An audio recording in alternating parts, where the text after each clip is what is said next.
Muito bem, pessoal, continuando nossos estudos de homicídio, eu quero falar agora com vocês sobre algumas hipóteses específicas que a gente precisa ter atenção nos nossos estudos. Olha aqui na tela, então. Cuidado com o que, professor? Primeiro, cuidado com o homicídio de familiar, tá bom? Que é chamado, pode ser chamado de parricídio, quando se mata o pai, matricídio, quando se mata a mãe, filicídio, quando se mata o filho. Por que tem que ter cuidado? Porque o homicídio de familiar não qualifica por si só o homicídio. Muito cuidado. Algumas provas já cobraram em questões dizendo que o parricídio, o matricídio, o filicídio, o homicídio de familiar geraria uma qualificadora ou uma causa de aumento de pena do homicídio. Não vai ser uma qualificadora, não vai ser uma causa de aumento de pena, mas poderá ser uma agravante, ok? Então olha aqui, trata-se de uma agravante genérica do artigo 61, inciso 2º, a linha E do Código Penal, que diz quando o crime é praticado contra descendente, ascendente, irmão ou cônjuge. Então vai configurar esse homicídio familiar, no máximo aí, uma agravante genérica, não qualifica e nem gera uma causa de aumento de pena. Outro detalhe importante, homicídio premeditado. Professor, o homicídio premeditado, ele gera uma qualificadora? Não. E isso também é muito cobrado em prova. Os examinadores afirmam erroneamente que a premeditação do homicídio configuraria, por si só, uma qualificadora. Errado. Premeditar crime, premeditar homicídio não é uma qualificadora. É inclusive possível, como a gente já citou anteriormente em outras aulas, é possível a gente ter um homicídio privilegiado que veio a ser premeditado, ok? Então tá aí na tela, não qualifica por si só o homicídio. Claro que a gente poderia ter uma outra qualificadora dentro de um homicídio premeditado, mas a premeditação não vai qualificar por si só o homicídio. Entretanto, pode funcionar como uma circunstância judicial para a dosimetria da pena. O juiz, quando ele vai decidir, nós temos no crime de homicídio simples, pena de reclusão de 6 a 20 anos, o juiz vai decidir, olha, eu vou dar a pena de 13 anos por causa disso, e porque foi um crime premeditado. O juiz ele pode usar a premeditação como uma fundamentação na dosimetria da pena. Ok? Mas não vai ser uma qualificadora, não vai ser um aumento de pena e nesse caso não vai ser nem mesmo um agravante. Muito bem. Pessoal, quero falar com vocês agora sobre o parágrafo 4º do artigo 121. O parágrafo 4º ele vai trazer causas de aumento de pena. E quando nós temos causas de aumento de pena, nós vamos chamar determinado crime de circunstanciado ou majorado. Nós vimos no parágrafo 2º o homicídio qualificado. E por que ele é qualificado lá? Porque nós temos uma nova atribuição de pena. O homicídio que é de 6 a 20 anos, no homicídio qualificado passa a ser de 12 a 30 anos. Entretanto, aqui no parágrafo 4º, o legislador ele não trouxe para a gente um novo patamar de pena, de X até Y. Não. Ele simplesmente diz que vai ter um aumento de pena.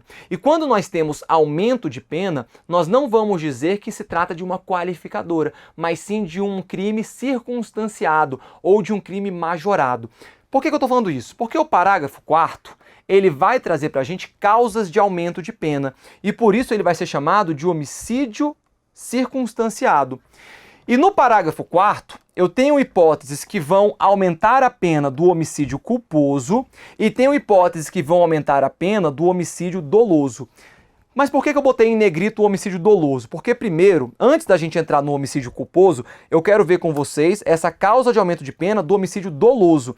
Então, esta primeira parte a gente deixa para daqui a pouco, tá bom? Deixa para daqui a pouco. Vamos focar no que está aqui a partir do sendo doloso. Então, sendo doloso o homicídio, a pena é aumentada de 1/3 se o crime é praticado contra pessoa menor de 14 anos ou maior de 60 anos, ok? E quando se fala maior de 60 anos, é quem tem 60 anos também, tá bom? Maior de 60 anos, quem tem 60 anos e um dia é um maior de 60 anos. Então, pessoal, nós temos aqui duas causas de aumento de pena, as duas são em razão da idade da vítima. A primeira delas, se a vítima é menor de 14 anos, tá bom? Então não pode ter completado 13 anos ainda.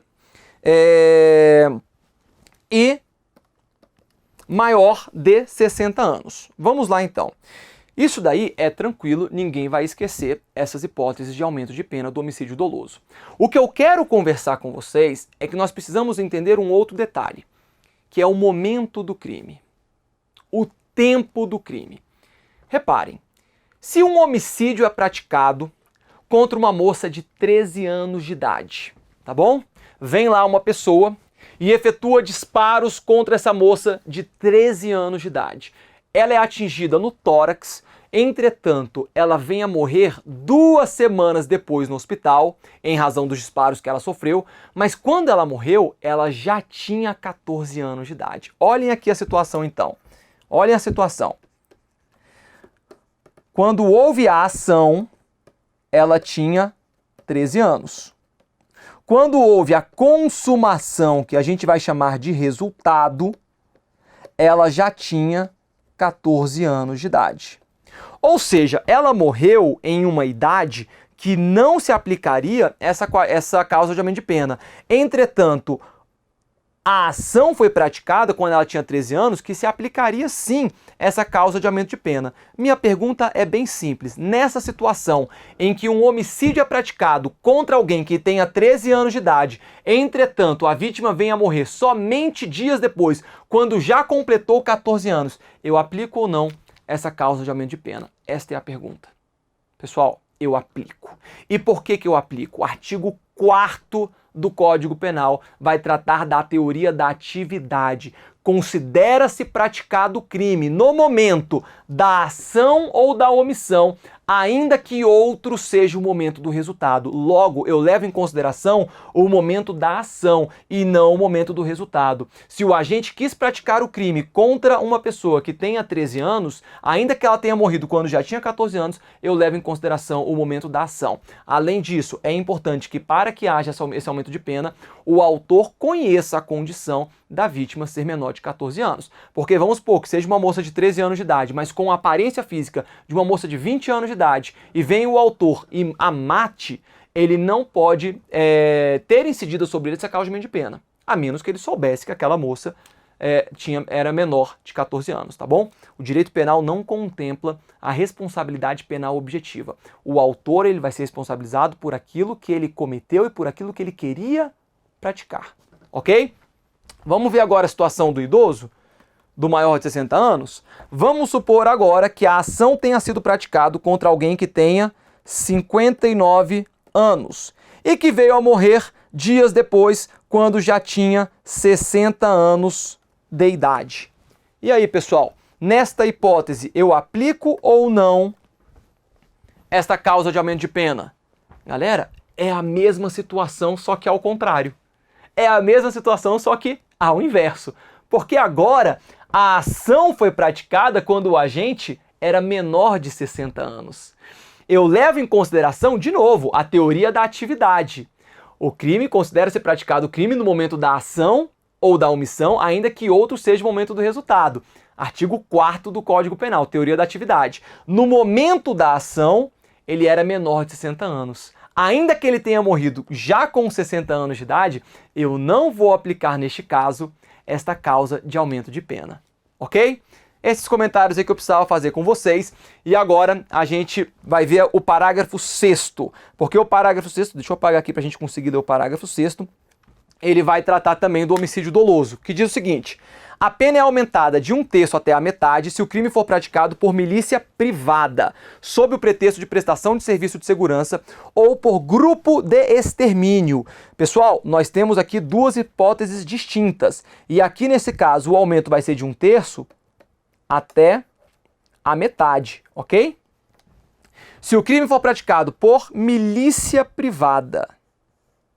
Milícia privada são agentes de segurança, policiais em regra, vem comigo, ou outros agentes de segurança, que, fora da sua função, passam a atuar sobre uma determinada área, exigindo de comerciantes, exigindo da população vantagem financeira para subsidiar uma suposta segurança não institucional. Agentes de segurança fora de função que falam, olha, essa área aqui é nossa. E galera, nessa área aqui vocês vão ver que ninguém vai roubar, ninguém vai matar, ninguém vai furtar. Porque a gente vai tomar conta desse lugar. Só que para isso, essa milícia privada, o que eles fazem? Eles exigem vantagem, roubam, praticam extorsão contra a população, contra comerciantes. E esse homicídio praticado pela milícia privada, vamos supor agora que alguém tenha praticado um roubo na área desta milícia privada. Eles não podem admitir. Senão, se eles admitirem que crimes sejam praticados lá, perde todo o fundamento da cobrança que eles fazem para a população. Então, quando alguém pratica um crime de roubo, homicídio, furto na área deles, eles vão lá e matam este autor daquele crime antecedente. Logo, a pena vai ser aumentada nessas situações de 1/3 até a metade se o crime for praticado por milícia privada, sob o pretexto de prestação de serviço de segurança.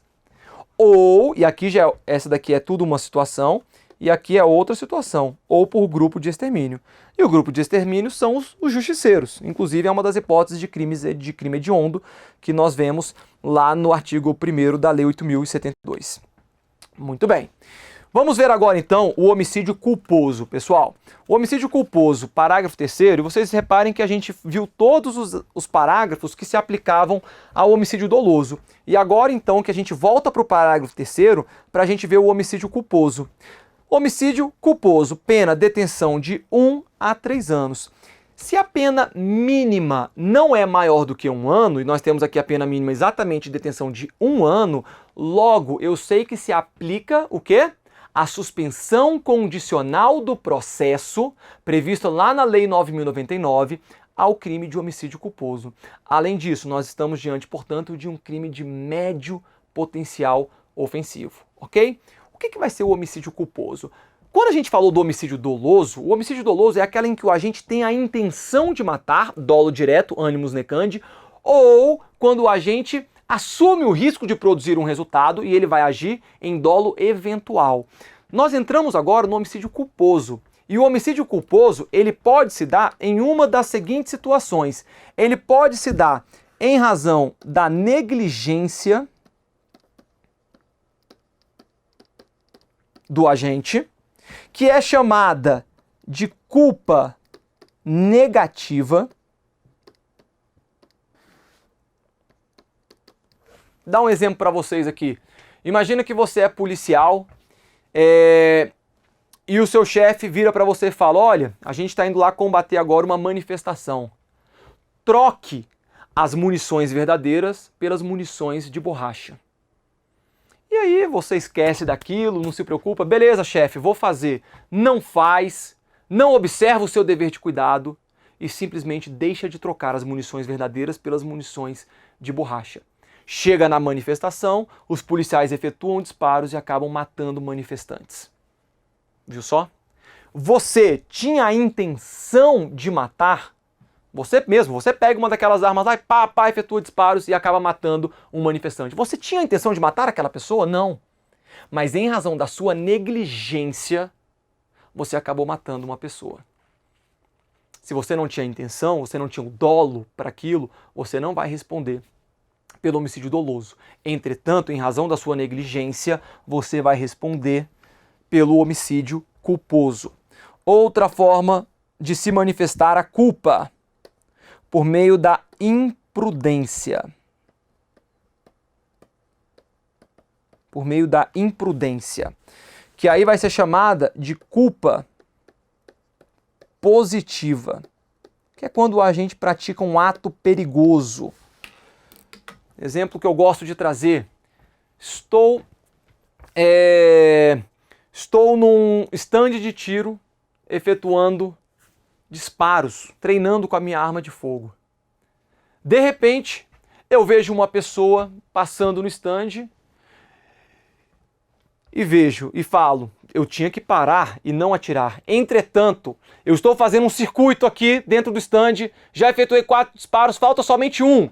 E eu sei que o disparo que eu vou efetuar tá para lá e a pessoa está aqui, eu não vou acertar aquela pessoa. E eu não estou assumindo o risco assumindo o risco do resultado, pessoal. Não se trata de dolo eventual. Eu verdadeiramente acredito que eu não vou acertar aquela pessoa. Eu acredito na minha habilidade. E Deus me livre se eu acertá-la, mas eu não vou acertar. Então eu vou para o quinto disparo, efetuo o disparo, mas nesse momento eu acabo dando um desequilíbrio, a arma vai um pouco para o lado, aquela pessoa corre para o outro lado que parecia que ela não ia correr, eu atiro e venho a matar aquela pessoa. Reparem, eu queria matá-la? Não, mas em razão da minha imprudência, que deveria parar e não efetuar disparo naquele momento dentro do stand, eu acabo vindo a matar aquela pessoa. Em razão da minha imprudência, eu posso responder e vou responder pelo homicídio culposo. E tem uma terceira forma que o homicídio culposo pode se manifestar. E na verdade, pessoal, essas aqui são formas que todos os crimes culposos vão se manifestar por uma dessas formas. Eu só estou trazendo aqui a aplicação para o homicídio culposo. Essa terceira forma é a imperícia. Imperícia, que vai ser chamada de culpa profissional, que vai ser uma falta de aptidão técnica. O exemplo mais dado aqui nas provas, pelos doutrinadores, é do médico. Um médico que está autorizado a realizar uma cirurgia, entretanto, ele comete um erro num procedimento. Por quê? Porque ele não tem aptidão técnica. Ele não sabe fazer aquilo bem feito. E acaba que com este erro que ele vem a praticar, com essa sua falta de aptidão técnica, ele vem a matar uma pessoa na mesa de cirurgia. Portanto, ele responde pelo homicídio culposo, ok? Então, galera, muita atenção nessas três formas aí, que são os três formatos do homicídio culposo. Deixa eu fazer algumas anotações em relação ao homicídio culposo. Primeira delas, homicídio culposo não admite a tentativa. E, na verdade, os crimes culposos, de maneira geral, não vão admitir a tentativa. A única hipótese de crime culposo que admite a tentativa é a culpa imprópria. Mas esse instituto aqui é um instituto que é estudado lá na parte geral do Código Penal, principalmente no âmbito das discriminantes putativas, tá bom? A culpa imprópria está prevista lá no artigo 20, parágrafo 1º, segunda parte do Código Penal. Ok? Na parte final do parágrafo 1º. Em regra, e tranquilamente você vai marcar na sua prova, que o homicídio culposo e os crimes culposos, de maneira geral, não admitem a tentativa. Simples assim. Professor, por que não vai admitir a tentativa? Me explica. Como que você vai tentar praticar um crime que você não queria praticar? Como que você vai tentar gerar um resultado que você não queria gerar? É incompatível falar na tentativa de um crime culposo, porque o crime culposo é quando um resultado é produzido em razão da sua negligência, imprudência ou imperícia, mas que você não queria praticar. É um resultado involuntário. Logo, eu não posso falar na tentativa de um resultado involuntário. Beleza? Outro ponto importante aqui, a respeito da tentativa.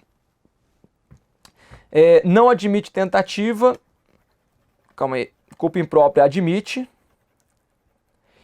e junto eu já vou falar do crime préter doloso. O crime préter ficou feio, né? Não que o resto tenha ficado bonito, mas aqui ficou ilegível. Préter doloso. O crime préter doloso, pessoal, é aquele em que o agente tem o dolo numa conduta antecedente e a culpa no resultado. O exemplo clássico do crime préter doloso é a lesão corporal seguida de morte. O agente não queria gerar a morte na vítima, queria gerar somente uma lesão corporal, mas acaba se excedendo e gerando a morte na vítima. Reparem, o dolo do agente não era matar a vítima, logo ele não pode responder por homicídio. Não vai responder por homicídio doloso. Poderia vir a responder por homicídio culposo? Até poderia, mas lá no artigo 129, parágrafo 3º do Código Penal, a gente tem uma hipótese específica de quando o agente tem o dolo para praticar a lesão corporal, mas acaba gerando a morte da vítima por culpa. Logo, como o resultado final ocorreu por meio da culpa do agente, nós temos uma hipótese de crime préter doloso. Também não é cabível a tentativa nos crimes préter dolosos. Beleza? Vamos em frente então. A gente já viu nesse bloco o parágrafo 4º, mas a gente tinha visto a segunda parte do parágrafo 4º. Eu quero chamar a atenção agora para a primeira parte do parágrafo 4º. Por quê? Porque a primeira parte é a que vai se aplicar ao homicídio culposo que nós estamos tratando nesse momento. No homicídio culposo, a pena é aumentada de 1/3 se o crime resulta de inobservância de regra técnica de profissão, arte ou ofício, ou se o agente deixa de prestar imediato socorro à vítima, não procura diminuir as consequências de seu ato, ou foge para evitar a prisão em flagrante. Reparem, portanto, que no homicídio culposo nós temos 4 hipóteses de causa de aumento de pena. Essas 4 hipóteses de aumento de pena estão aqui agora distribuídas nessa tela. Vamos ver cada uma delas? A primeira, inobservância de regra técnica de profissão, arte ou ofício. Galera, muita atenção em relação a essa inobservância de regra técnica de profissão, arte ou ofício. Ela vai ser diferente da imperícia. Lembra a imperícia, que é uma das formas de crimes culposos? A imperícia é a falta de aptidão técnica. Já essa causa de aumento de pena é a inobservância de regra técnica de profissão, arte ou ofício. Como que é diferente isso, professor? Eu falei para vocês, naquele caso do agente que vai fazer uma cirurgia, aquele médico que vai fazer uma cirurgia, acaba errando porque ele não tem aptidão técnica para realizar aquela cirurgia e vem a matar a vítima, homicídio culposo. Nesse caso aqui a gente vai ter um aumento de pena em um homicídio culposo porque o agente não observou uma regra técnica de profissão, arte ou ofício. Exemplo, o médico, vou trazer a situação do médico de novo. O médico agora, ele vai realizar uma cirurgia no paciente. Entretanto, para que alguém realize uma cirurgia, tem que saber o tipo sanguíneo do seu paciente. O médico vai para a cirurgia, falando que é uma cirurgia tranquila, que, enfim, não vai ter nenhuma complicação. Ele tem aptidão técnica para fazer aquela cirurgia e realiza perfeitamente aquela cirurgia. Entretanto, ele não observou um dever que era saber o tipo sanguíneo. E ele, portanto, também não sabia que aquele paciente era hemofílico. E na hora que ele abriu o paciente começou a sangrar até a morte. E ele não tinha como fazer a transfusão de sangue porque ele simplesmente não sabia qual que era o tipo sanguíneo do seu paciente. Reparem, a aptidão técnica para fazer aquela cirurgia ele tinha perfeitamente. Logo, não foi uma imperícia. O que ele não observou foi uma regra técnica de profissão, arte ou ofício. No caso, ele tinha que saber, aqui ó, não confundir com a imperícia, ele tinha que saber o tipo sanguíneo antes de levar o seu paciente para a mesa de operação, ok? Então não confundir com a imperícia. Segunda hipótese, agente que deixa de prestar socorro imediato à vítima. Então, o agente percebe que gerou algum tipo de dano, algum tipo de lesão na vítima. Ele tem o dever de ajudar aquela pessoa. Este dispositivo da obrigação de prestar o socorro imediato à vítima surgiu inicialmente no Código Penal para punir aquele motorista de veículo que se acidentava e fugia sem prestar socorro à vítima.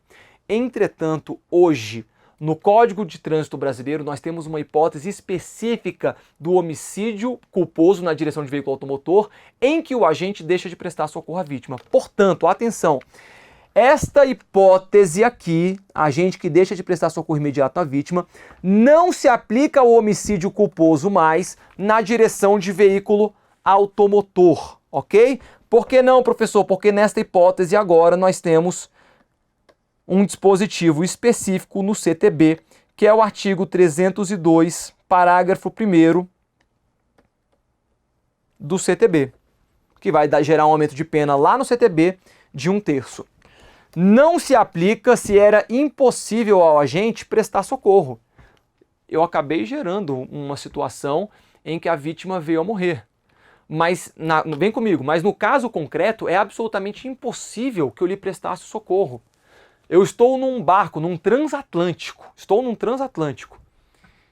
e saio correndo no transatlântico, sendo que eu não poderia sair correndo no transatlântico, tem avisos lá dizendo para não correr enfim, nas varandas lá do cruzeiro. Acabo correndo, esbarro numa pessoa e essa pessoa cai lá de cima. Reparem, na hora que ela cai lá de cima, ela pode até ter caído e continuado viva, mas veio acabar morrendo, desmaiou, né, e morreu, afogada. A altura que tem aquele transatlântico, se eu pulasse para salvar a vítima, eu morreria também. Eu vou responder sim pelo homicídio culposo, porque eu fui imprudente ao sair correndo no transatlântico. Entretanto, eu não vou responder com esse aumento de pena. Por que não? Porque no caso era impossível para mim prestar o socorro, ok? Não se aplica se a morte for evidente, notoriamente instantânea. Estamos lá, eu estou com uma serra elétrica, brincando com uma serra elétrica. De repente, nessa brincadeira, eu atinjo o pescoço de uma pessoa e ela vem a morrer. Fui imprudente ao brincar com essa serra elétrica, matei uma pessoa. E aí? O pescoço dela rasgou na hora, cortou o pescoço dela. Eu tinha como prestar socorro para essa pessoa? Claro que não. Eu posso ser punido por não ter prestado socorro? Sei lá, me desesperei na hora e fui embora. Não prestei socorro. Mas eu nem poderia. Na hora, instantaneamente, a pessoa morreu. Notoriamente, morreu na hora. Ok? Então, não se aplica se a morte for evidente, notoriamente instantânea. Não procurar, vai ter o aumento de pena se o agente não procurar diminuir as consequências do seu ato. Também só vai haver essa incidência de aumento de pena quando for possível, no caso concreto, que ele venha diminuir as consequências do seu ato. E a última hipótese vai ter aumento de pena quando o agente foge para evitar prisão em flagrante. Cuidado, tá?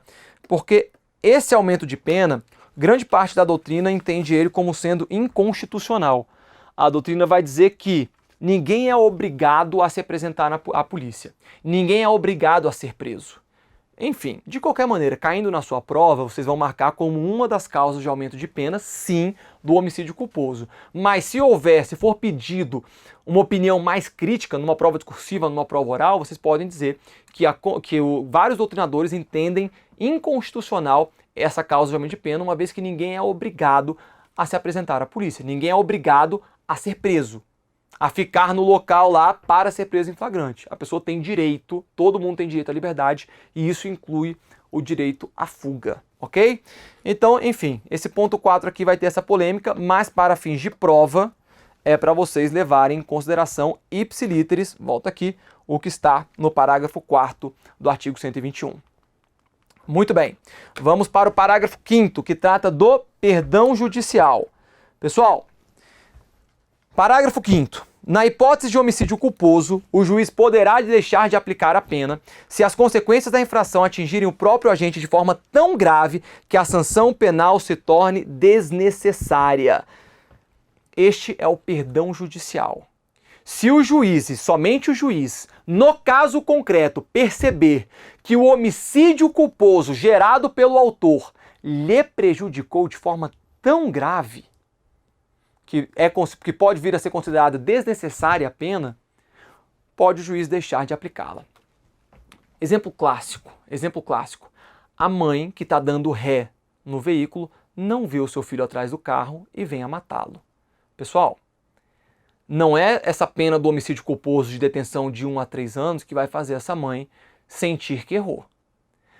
A morte do seu filho já lhe trouxe um pesar, já lhe trouxe uma consequência tão grave, muito maior do que o direito penal poderia gerar.